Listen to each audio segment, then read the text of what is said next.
బీసీలు పోరాటం చేస్తున్న బీసీల రిజర్వేషన్లను బీజేపీ ప్రభుత్వం పట్టించుకోవడం లేదన్నారు రిటైర్డ్ ఐఏఎస్ చిరంజీవులు. వచ్చే శీతాకాలం సమావేశాల్లో పార్లమెంట్లో బీసీ బిల్లు పెట్టి 9వ షెడ్యూల్లో చేర్చాలని డిమాండ్ చేశారు జస్టిస్ ఈశ్వరయ్య. ఈ నెల 15న కామారెడ్డిలో బీసీ ఆక్రోశ సభ నిర్వహిస్తామని తెలిపారు బీసీ రిజర్వేషన్ల సాధన సమితి సభ్యులు.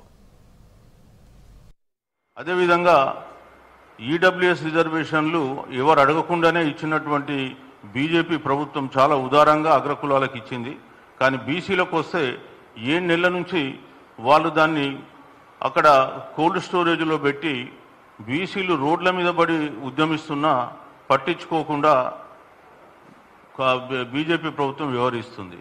మరి ఆ బీజేపీ ప్రభుత్వం ప్రజల యొక్క ఆగ్రహానికి గురికాకుండా ఉండాలంటే ఈ వచ్చే శీతాకాల సమావేశాలు డిసెంబర్ 1 నుంచి 19 వరకు నిర్వహిస్తున్నారు. ఈ సమావేశాల్లో ఖచ్చితంగా ఈ బిల్లుని పార్లమెంట్లో ప్రవేశపెట్టి 9వ షెడ్యూల్లో చేర్చడానికి కృషి చేయాలని చెప్పేసి మేము కోరుతూ ఉన్నాం.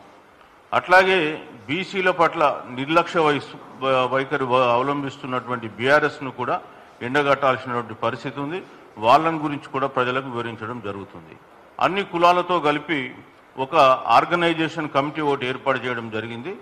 ఈ ఆర్గనైజేషన్ కమిటీ మర్కల్ భూమన్న గారి ఆధ్వర్యంలో ఏర్పాటు చేసినాం. సుమారు అందులో 35 కులాలకు సంబంధించినటువంటి వాళ్ళు ఆల్రెడీ ఆ ఆర్గనైజింగ్ కమిటీలో ఉన్నారు. సో మేము ఈ సమావేశం లోకల్ ప్రజలు వాళ్ళే నిర్వహించుకునేలాగా చేయడం జరిగింది. సో వారి ఆధ్వర్యంలోనే అక్కడ సత్య కన్వెన్షన్ హాల్ అని ఉంది, ఆ హాల్లో నిర్వహిస్తున్నాం. సుమారు 5,000 నుంచి 10,000 మందిని మేము ప్రజలను ఆ సమావేశంలో ఎక్స్పెక్ట్ చేస్తున్నాం.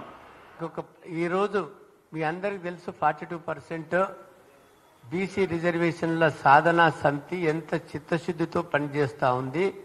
మనసా వాచ కర్మన తనం మనం ధనం కూడా ఒక పవిత్రమైన యజ్ఞంలాగా భావించి మేము ముందుకెళ్తా ఉన్నాము. దానికి కూడా ఇప్పుడు మనకు రాజ్యాంగంలో ఎవరైనా న్యాయబద్ధంగా ధర్మబద్ధంగా సామాజిక సంఘర్షణ చేయొచ్చు, సామాజిక స్పృహ తెప్పించవచ్చు, సామాజిక విజ్ఞానాన్ని మా బడుగు బలహీన వర్గాలకు ఇవ్వచ్చును. ఎంతోమంది ఇంట్లో కూర్చొని ఎవరో ఒకటి క్రిటిసైజ్ చేస్తాడు. బీసీలంటే బహుశా వాళ్లకు అర్థం తెలియదు. సుప్రీంకోర్టు 9 మంది ఇచ్చిన జడ్జిమెంట్ ప్రకారము ఆర్టికల్ 16(4) ప్రకారము బీసీ అనే వర్డ్ ఒక్కటే మాత్రమే ఉంటుంది. అందులో ఎస్సీలు ఎస్టీలు బీసీలు అని ఉండదు. సుప్రీంకోర్టు నిర్వర్తించింది బీసీలు అంటే untouchables, Adivasis and socially educational backward classes. మాది ఏదైతే సత్సంకల్పం ఉందో, చిత్తశుద్ధి ఉందో, ఈ యొక్క సత్సంకల్పము ఖచ్చితంగా సంకల్ప సిద్ధి అవుతుందని మేము